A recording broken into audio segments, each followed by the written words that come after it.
Dress by Marga Minko. The story begins with the narrator of the story standing at the door of a house speaking to a woman who had answered the door.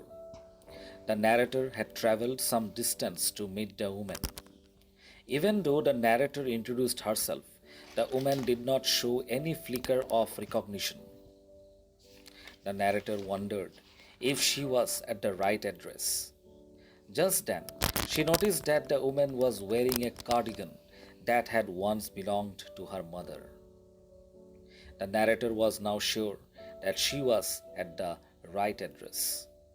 The woman, however, refused to speak to the narrator and closed the door.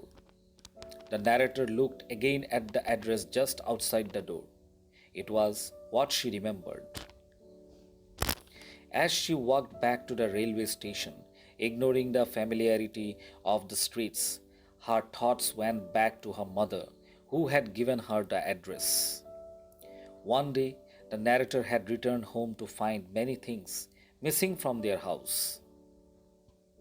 On inquiring about it, her mother had told her that an old acquaintance, Mrs. Darling, had turned up suddenly after several years.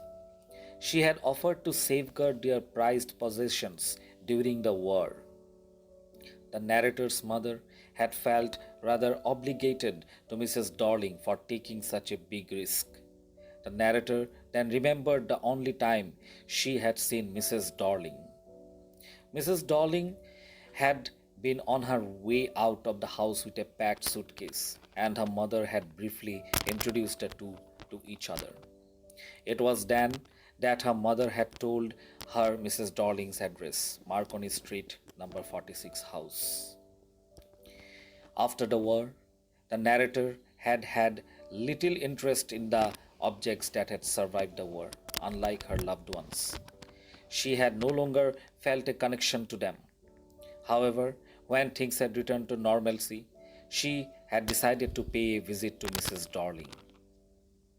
After her unsuccessful first attempt, the narrator decided to go back again.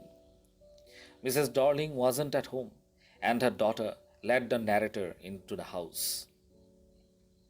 On entering the house, the narrator was shocked to see the room full of things that used to be in her house before the war.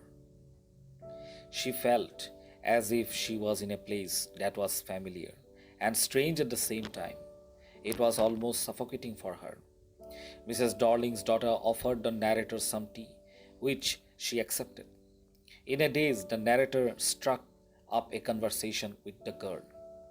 She remarked how beautiful the things were, and how one tends to take one's belongings for granted until one loses or lends them. She remembered how her mother had once made her polish her silver cutlery. She asked the girl if their cutlery was made of silver too.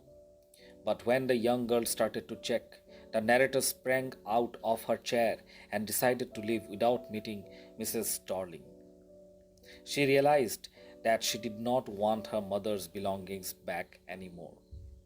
Now that she had seen them in an unfamiliar setting, they did not hold the same value for her.